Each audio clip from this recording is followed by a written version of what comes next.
Do do do do do do do do. Come on, guys, let's go. Well, Do do do do do do. This is like good afternoon for some people, good evening. Even on the West Coast, it's good afternoon. I thought this is a dance show. Well, Am I in the wrong place? What's going on? it is a time. It's 5 o'clock somewhere. Okay. Somewhere in the universe. Yes.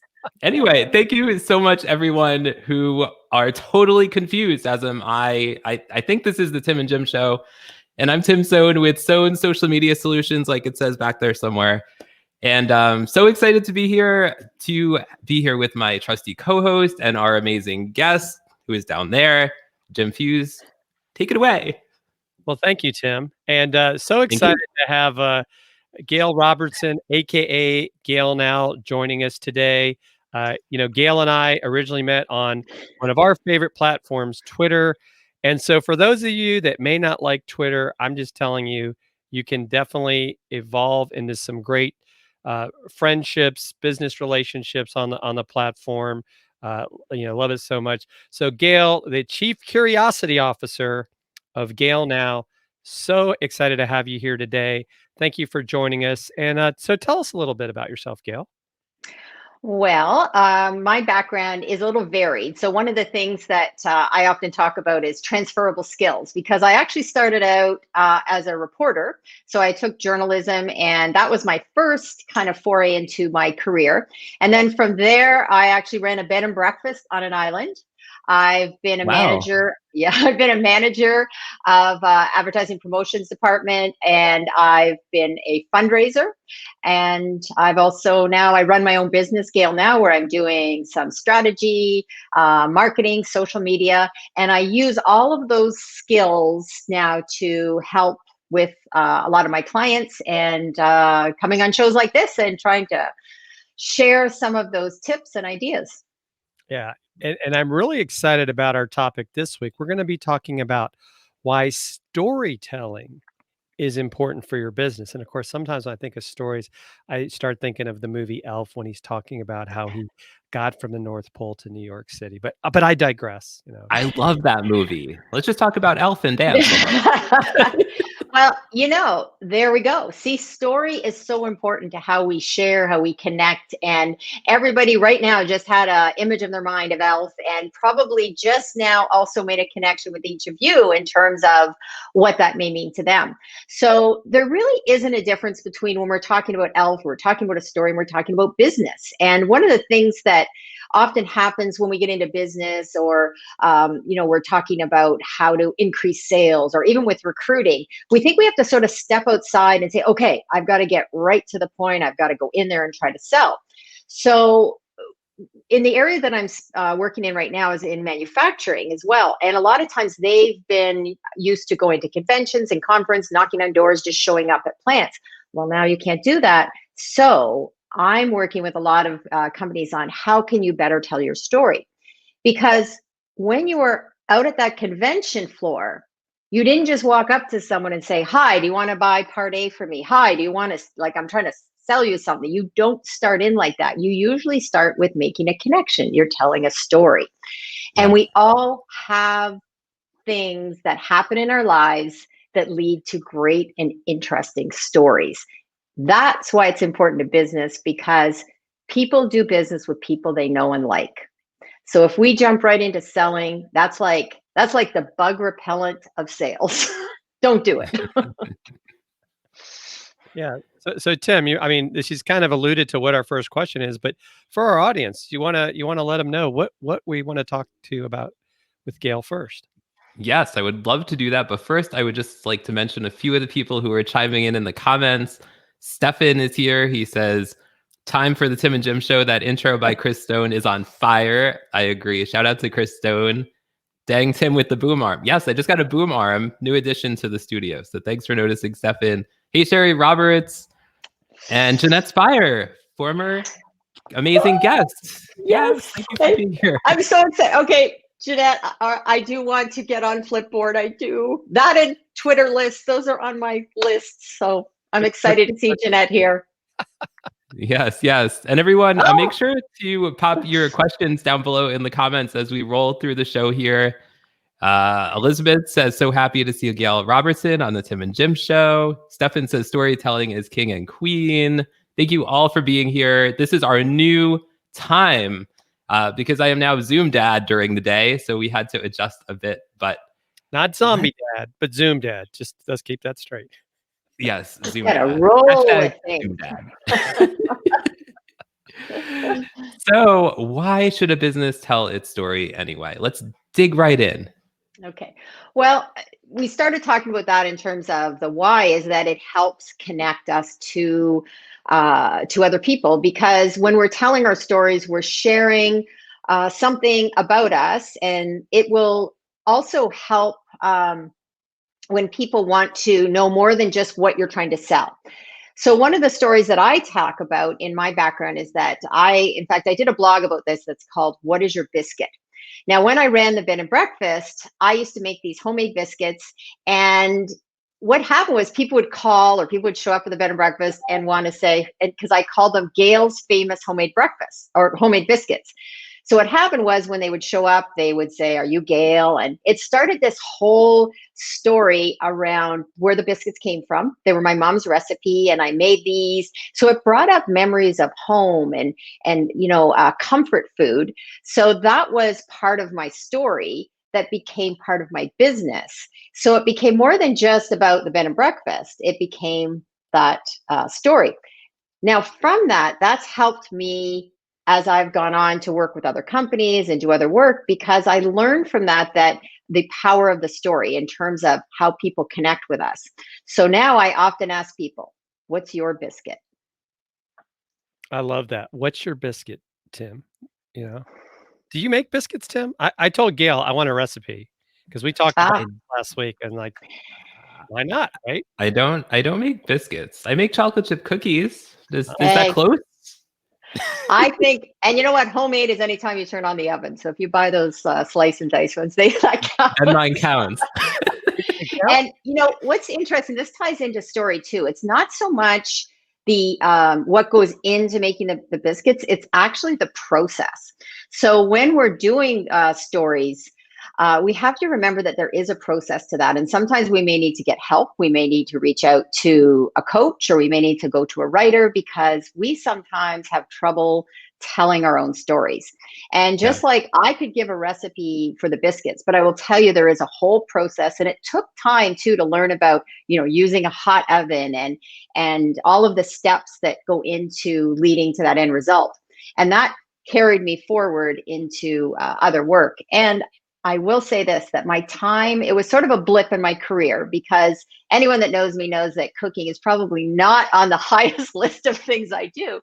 But I call it my own MBA, because when you're running a business on an island, I had to do marketing, I had to set up a website, I interviewed people, I had to do inventory control, I had to do accounting, and I understood what it takes to run a business. And also the importance of story, and how it's not just about filling those rooms with people. It's about generating stories that connect with people, that would make them remember their stay and make them want to come back as well. It's really interesting, Gail, that because I also have a journalism background, and I really don't share that very often, in my story. And it kind of made me think about that when you mentioned before you were a journalist as well. Yeah. Yes. And we often, what's the most obvious that's right in front of us? I will say this across the board. When I've worked with companies, one of the things that comes up all the time is that what I go, wow, that's really, and they're like, I don't know, that's just what we do. And time again, people don't see those things. So for two things, one is we don't think what we do is sometimes as important as it is. And the other thing is that we have, that infamous imposter syndrome. So even if we kind of think, yeah, I know that, but you know what? There's so many people that do that better than me. And I tell my clients, listen, you do this. And as Dr. Seuss, actually, his name should be pronounced Seuss, but that's another story. His, yeah, I know. I know that some of this about that trivia. instead. No, I'm just kidding. So Dr. Seuss would say, there is no one that's youer than you. So whatever the story, how can you make it just for you? So for me, instead of saying what's your story, what's your biscuit? Because that's what makes us all unique and special, is our own story. And that's not unusual, Tim, that you have something that's really fascinating and interesting, and you could be using that for your business, because my guess is, you're going to be using that in all sorts of things that you're doing to help people. And being a journalist, one of the things we do is we ask a lot of questions, and we Yes, we dig, do. and we love doing research, and we have these minds. I always say it's like we know a lot about a little and a few different things. And we also, if we don't know something, we know who to go ask. That is probably the greatest skill I have, is that I am not afraid to say, you know what, I don't know that, but I'm going to go find that answer. Right. And we have a question from Dawn. She says, so what are some tips for getting over the imposter syndrome? Well, the biggest one is to that's where you sometimes need to either reach out to get help from someone like a coach, or talk to a writer, and start to share that part of your story, because you'll get some positive feedback. And once you start getting that positive feedback, you'll know that you do have these skills. And one of the things, like you mentioned about Twitter, now I am not at necessary level like a Madeline Sklar Twitter, but among a lot of the people I work with, I can be seen as the queen of Twitter, but she's really the queen of Twitter. But it's all at a level. So the other lesson I learned is that there's a bunch of people that know a lot more than us, but there's a whole bunch of people out there that know less than us on certain things. So once you can kind of come to that realization, you can go out there and rock it. And you know what? There is healthy ego and unhealthy ego. So we have to know that difference. And being confident and sharing your story and sharing what you do well, that's not bad ego. It's when you start pushing people aside, or not bringing people into your circle, and taking ideas from other people, that kind of thing. That's where you can get into that ego. But believe me, usually people will keep you in check, and you need to keep an ear to the ground if you think your ego is taking over. Yeah, and I talked with Angus Nelson. It's almost been a year ago, and he kind of helped me in somewhat telling my story, because it's like he said, right?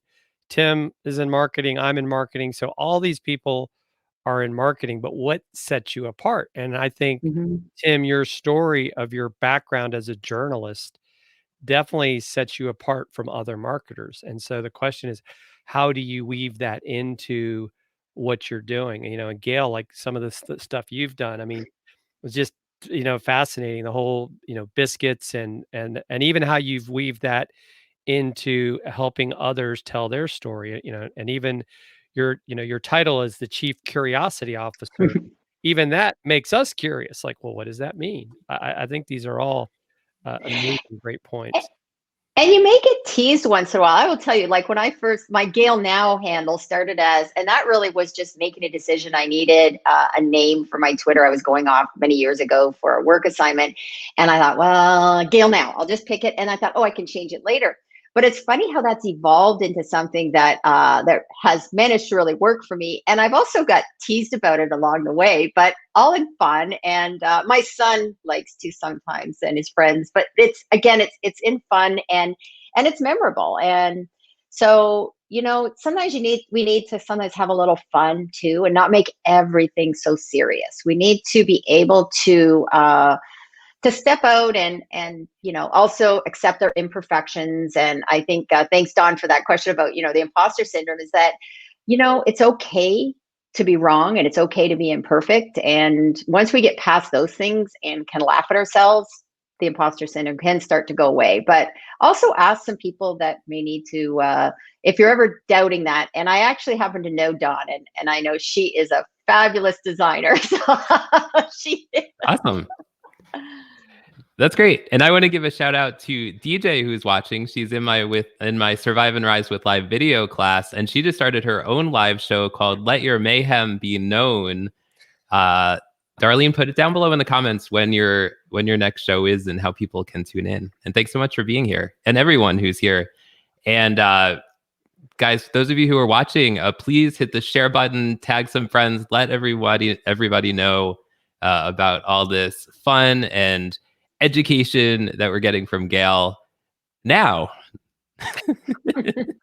I see. And I would say definitely check out your channel because you have so many guests that can explain some of those things even better than I can in terms of, and I'm glad someone did speak up because there are people that specialize in that. That's not my specialty in terms of imposter syndrome, but I do know that the more that you get out there and share and, overcome some fears, then the imposter syndrome can be downplayed a bit.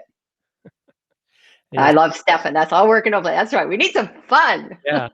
Well, yeah, and I think going back to telling your story as a business, right? I think maybe sometimes we're afraid to make it entertaining, right? It's almost like it's Mhm.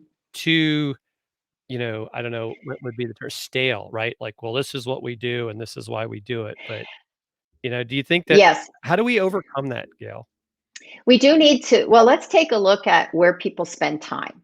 And if you look at Netflix, Amazon Prime, look at all the shows that are popular. There's two things. One is that people love story, people love intrigue, people love a little bit of, that the fun part of life. But also, I sometimes hear this like, oh, I don't have time. But I'm like, but you can binge watch 3 shows over the course of a weekend. So, two things. We all have time. We have time. How we manage that time, how we use that time, but we can, and even for anybody here that may be listening, especially from the manufacturing world that used to go to conventions and conferences, and I have heard this from some of the salespeople that I don't have time. I don't have time for LinkedIn. I don't have time. Okay, you used to go to conventions. You used to go sit across from someone at the desk and shoot the breeze about whatever, the football game maybe, or you were talking about an event, a trip you went on. So you have time. It comes down to now you have to have the the habits. You have to change that habit and start sharing those stories more. And yes, have some fun. It's not always it's not only about the boilerplate language about your business where you say ABC company was established in 1975. We have 35 employees. Like, we need to change the messaging on our About Us pages. We need to start sharing some of the stories about the people behind the scenes, behind the news. One of my clients, I'll give a shout out to them, is Cavalier Tool in Windsor. And the story of the owner is amazing. They just had their 45th anniversary. He was born on the day that his dad got the keys to the new business. And there's a whole story that comes from all of those things that have happened. And so there's a company that, talks about their owner, but they also have what's called the Cavalier Army. And so that's part of the story that we share on social media as well. And we have some fun. We that's allowed to share some of the fun things that they do.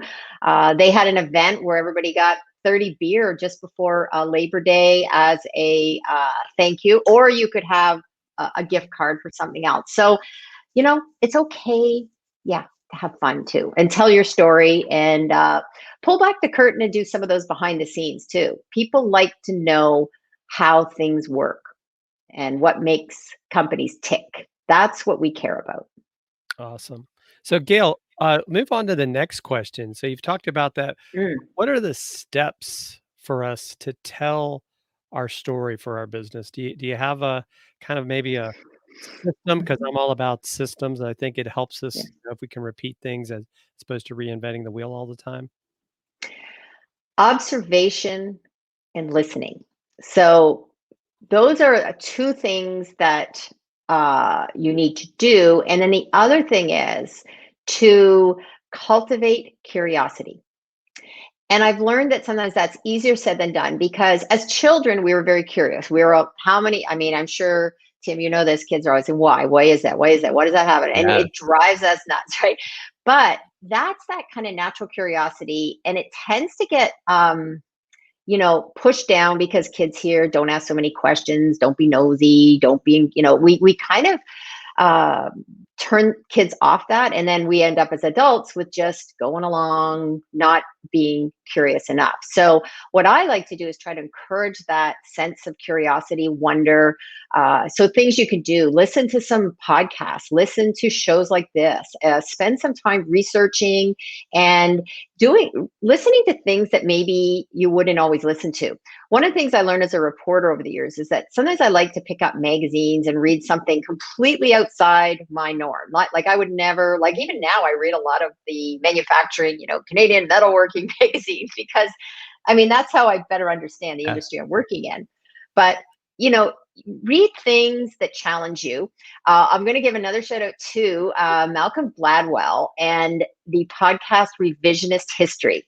I love this podcast because what he does is he is the master of curiosity, I would say, in terms of going back in time and looking at some stories from history. So that's just opened up my mind too, to look at things differently. And when we can start doing that with other people, we need to start doing it with ourselves. Because when we find things are interesting and intriguing, and that sense of mystery, how can we turn that around with our businesses and start sharing that as part of our stories?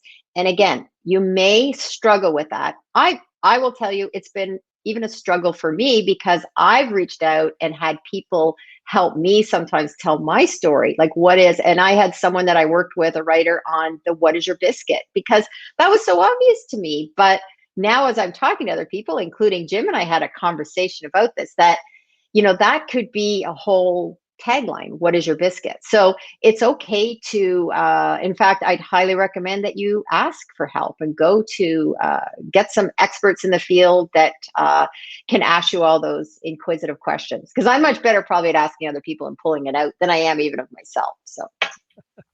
And that is a skill in and of itself. I mean, I think to be able to ask questions and and just like you said, observing and listening. Mm-hmm. So important, right? And Chris Stone and I sometimes joke, right? We have 2 ears and 1 mouth for a reason, but I need to remember that sometimes. Yes, and the more we are curious too, and this is a bit of a sideline, and I have done work in this area as well, is that the more curious we are, we also can overcome fears. Because if you're curious and you start reaching out, you may actually learn something and then reach out and ask someone for help. And that's how you start that whole, connecting with new people. And definitely Twitter has been the number one place that I've had for meeting people, connecting with people. And I've been able to reach out to people that I never would have had access to in any other platform. do you hear that, Tim? Mr. Stone? I hear it. Got to get on that Twitter a little bit more, my friend. I hear it. I'll do that in my non-Zoom dad time. Although, Tim, are you more on, you do Instagram? Are you on, or no? What platforms do you have a favorite platform? Well, right now I'm focusing mainly on Facebook and LinkedIn. Okay. Well, you know what? Yeah. I always say pick one platform and try to really do that really well. Yes. That's Absolutely. Yes. And he doesn't have an iPhone yet. Here we go. Clubhouse, though, the latest addiction that, yes. And I know Jeanette has something on, I think, Friday about Flipboard. And so. And that's been, I've been on a couple of her Flipboard Clubhouse calls, and that's been really fun. We're going to take a break for a second to hear from our sponsor, StreamYard, and then we'll come back with our final question of the day.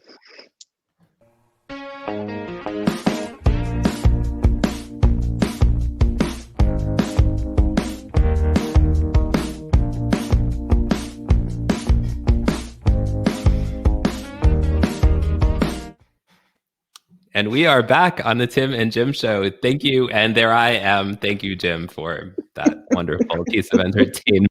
That's part of it. Love it. And Jeanette Spire says, what is my Twitter handle? My Twitter handle is Sohn, so SOHN. Social media is my Twitter handle. Everybody follow me because I don't really spend too much time there. Yeah. So where are we going, Jim? So the final question we have, let you ask them. Yes. So drum roll, please. What tools do you use for storytelling, Cal? Well, that goes back to what we just talked about earlier, and I may have answered part of that is, being curious, asking questions, and not being afraid to ask those questions. That's, uh, one of, as we start to branch out with our research, that's like probably the number one place to start is being able to research and use Google and whatever search platform you can use. There's so much out there online to help you to go out and see what other people are doing to tell their stories, and how can you learn from that. So when I'm watching even Netflix, when I'm watching commercials even, or listen to podcasts, those are all generating ideas. So the more that you're filling the well, and sometimes we need to take a break, and that's why if we're going to learn how to use these tools for storytelling, we sometimes need to take a break and expand outside of just only our business world. Because whatever business you're in, often what tends to happen is people tend to, you're reading those magazines, or you're reading online information about your business, and you need to sometimes go do something completely different that's outside the norm. So my tools also for storytelling, beyond pulling the stories out of people, the next thing is sharing those stories. And that's where social media comes in to such a great extent. We need to start telling our stories and sharing them. And there's many opportunities to do that with, depending on what platform you choose. And one area that I know you guys are really good at is in video. And this is something that, I love video, and I'm not doing enough video. So I think I'll be talking to you guys because you guys that's what you do, right? So I love Twitter. And I use that because it's a way for connecting. And I find that also uh, has me go over into LinkedIn as well. Those two work well together. But then we have stories. Think about what's happened in terms of the tools we can use. We can go out and practice some of these things too, and using Instagram stories, Facebook stories, LinkedIn stories. And the number one recommendation for business would be 101. If you're just starting out, I would say definitely make sure you have a website, and then a blog, something that you own, that you have complete control over, not on social media. Because if one of those social media platform goes away tomorrow, you've lost all of that content and your contacts. So I stress that. I even do blogs on my website, even though I'm a little bit remiss, but I do definitely take care of my clients and make sure they do that, because our blogs can be a part of shaping our story, and they're there forever, and you can go back and reach into them and pull out snippets of stories along the way for social media. So please share. Absolutely. I think sharing is caring.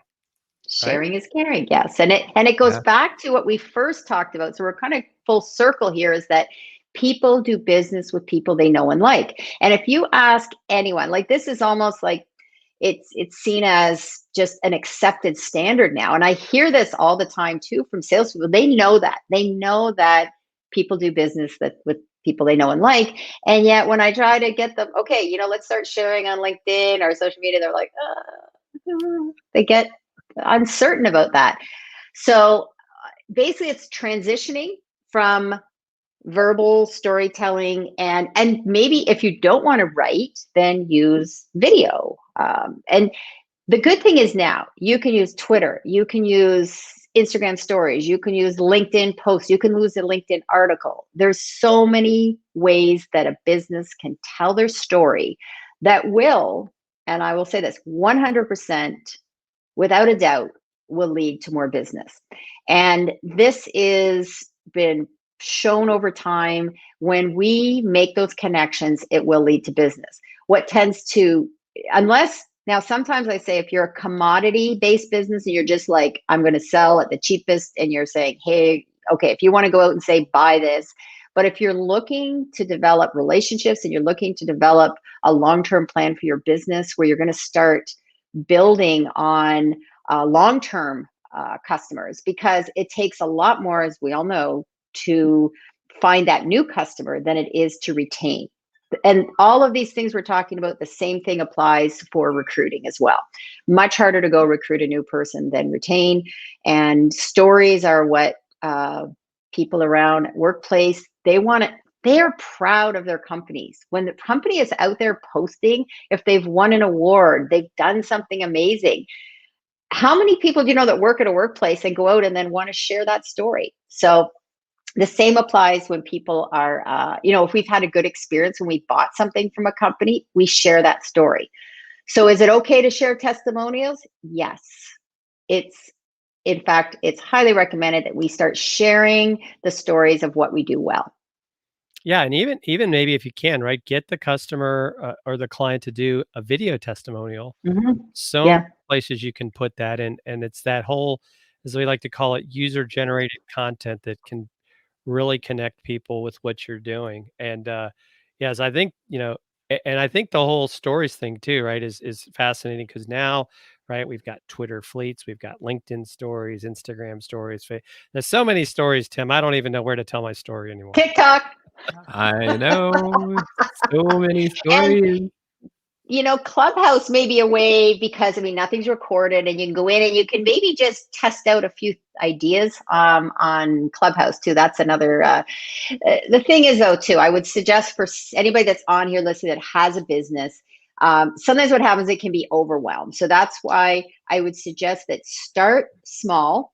Make sure, number one, you have your website. Number two, maybe start a blog, a very small blog, and invest in a writer, a videographer, someone to help you with you guys, like the technology end of things. Because if you're not good at something, focus on what you are good at, because then you can put your energy into what you love doing. And this is something I've been fine-tuning my business. And I tell you, the more I have a virtual assistant now helping with spreadsheets. It's like, yes, that just helps. It helps with organization. It's just removed that off my plate. So I had more time today to spend time on social media, because that's what I love. I love, there was a couple things I was working on today, and I certainly love doing shows like this and seeing, the comments. It's really exciting when you can connect with new people and be able to, maybe someone took something from today's show that they're going to be able to use in their business and have that light bulb moment and go, oh, that's what I'm going to try. Right. Yes, for sure. And we should shout out Andrew Kavanaugh is actually going to be a future guest on our show. He is a Photoshop wizard. And we should shout out Nancy Lewis Hill. Sorry, Jim, what were you saying? I said, I'm excited about that. Yeah, me too. Yeah. And Amy Iram just tuned in or just commented. So thank you all for being here. You guys have had, I will tell you, I am very honored to be on this show, because I've seen some of the previous people. I've watched your shows. I pop in a lot of times to your shows and I like to comment. And I was spending some time today going back, and you guys, wow, you have a wealth of information. And so kudos to you for, because I know this takes time, energy. You guys prepped before this show to bring it out like this to the world. So yeah. Well, yeah. Jim and I had a nice chat, but see, Jim and I are on a global tea break once a month. Which, yeah, Tim, eventually we got to get you on the tea break. Maybe you can put your kids in time for the tea break. Right. Yes, you'll have to fill me in on more on when that is and what that is and all those things. It's a lot of fun. Yes. And on my website, I do have a talk that I give that is more about networking, because that's another thing I love doing. But I'm one of those people, I walk into a room where I know no one, and it's like I get excited, but I know that's weird. That's not apparently that's not normal, right? So I've done a talk about this, where I talk also about something called social network theory, which is talking about strong ties and weak ties. And we're weak ties. Jim and I are weak ties because we met through social media. We haven't met in person. And our strong ties are our friends and family. So they're people that and I talk about this, how we spin in the same circles. If you stay in your strong ties group, you don't ever really get to expand out into that great big world. That's especially the internet. And the global tea break is a whole bunch of weak ties that it's like, well, Madeline Sklar, Twitter Smarter. That's where it all started for me. That's where world changed in my life. because I met Alan Hennessy, and then I met Jim, and I've met Natalie Gregg from Lead Loudly Twitter chat. And it just expands from there. And it's phenomenal how many people I've met and opportunities I've had. And I am so excited to meet some of these people making tea. Bomo. Yeah. I'm just throwing out names. Love her. Yes. So true. So Absolutely. Yeah. yeah. So Gail, any final thoughts? Anything that you want to share with our audience that maybe we didn't cover today? Just as Nike says, just do it. Just go out there and start telling your story. Maybe it's a tweet where you share something about you. I know I've done some things around cycling. I got into cycling, and then I've learned people that are into that as well. So start somewhere, start doing a story, maybe on Instagram story, talk about something. It goes away in 24 hours. So go throw it out there, try it. And then maybe do a video or do Twitter, pick a platform and share something. See what happens. And you know what? You're going to make a mistake. You're going to drop the ball sometimes. You're going to go, oh man, I did the wrong tag. All of those things will happen. And guess what? Life will go on. And that's the other thing I found when I'm working with people is when I really dig in, because I'm like, why are they resisting? It's fear. We don't like type A people. Oh my goodness. Us people that like to, if I just had another hour to work on this paper. So sometimes you have to say, good enough is good enough. And that perfection, I always heard that perfection is the enemy of good. So you have to learn sometimes to just let it go and let some messiness happen, because great things come out of messes sometimes. And as a parent, Tim, I know, we all know that. True. Man, if we were perfect, you right? have no idea yet. Yeah. Here's Perfectionism. just wait. I thank you, Jim. I just you can call me when I'm in my rocking chair, and I'll give you some advice. And yes, I'll Amy, be doing that. I definitely want to meet. Amy said she looked forward to getting to know me. So Amy, I don't know. I'm on Twitter. I'm on LinkedIn. Please connect, because You guys I would love. get along great. Yeah, cool. Yeah, and you can connect with Gail at Gail Now on Twitter, or she's also on LinkedIn as well. Those are her two probably favorite platforms. I know we're on, we see each other on Twitter like almost every day, right, Gail? I mean, Yes. 'cause you can have a list for things like that to make sure you see your friends. Now, this has been amazing, Gail. Thank you, everyone that watched and commented today. Or if you're watching on replay, don't be afraid to ask some questions as well. So, Gail, what's your next big project? Next big project. Well, I actually want to. I'm afraid to say this. I want to do video. I want to start a video program. Yes. Yes. So and it's in the process. And you know what? That's the thing. We have back to that, right? Imposter syndrome. We think we're not ready for it. So yeah, that's probably my big project for Gail Now. And then I'm working on a few projects in manufacturing. Very excited about that part of my life, because wow, there is so much potential in manufacturing and marketing. And it's exciting to see where they're at, because with COVID, what's happened is the conventions, there was this big convention that's just been canceled in this year called NPE. And that's like has rocked the world of manufacturing, because it's really important to go to those types of events. And if you don't have those, what is the alternative? And we do need to look at video tours, and getting out on social media to connect, because that's the future. So I'm excited about that as well. And the one client that I work with, they have been on social media and used some of these tools, and they had a phenomenal year. 2020, even with the COVID, they did like amazingly well. So of course it was all because of social media. Of course.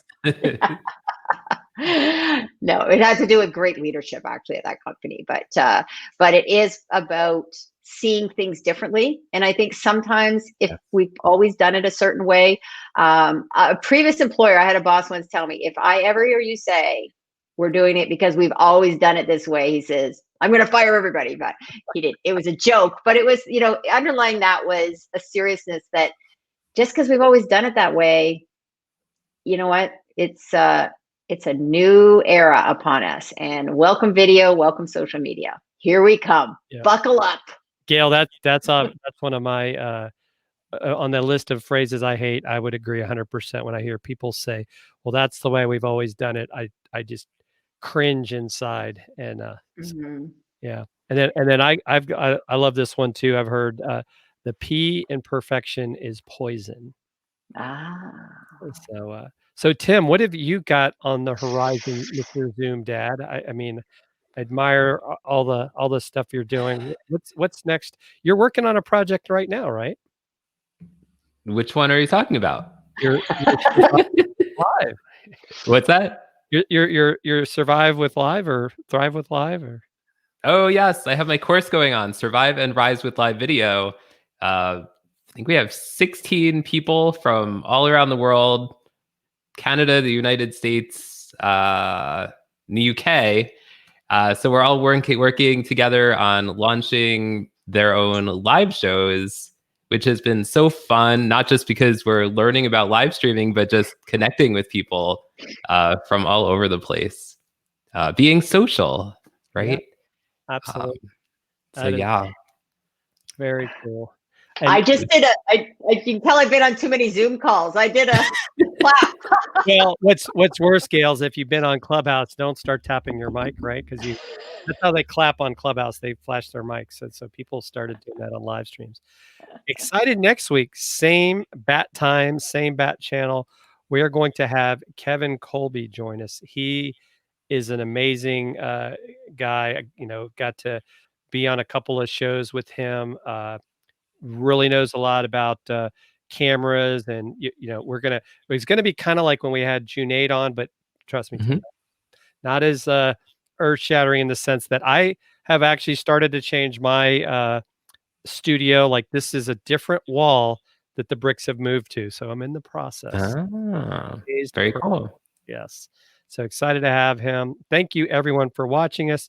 Make sure you share, follow, tell your friends about how amazing Gail was. Gail, thank you so much for being here. And so, Tim, do you want to take us out? Just thank you so much for being here, and go connect with Gail now. And now let's do the Tim on the way out.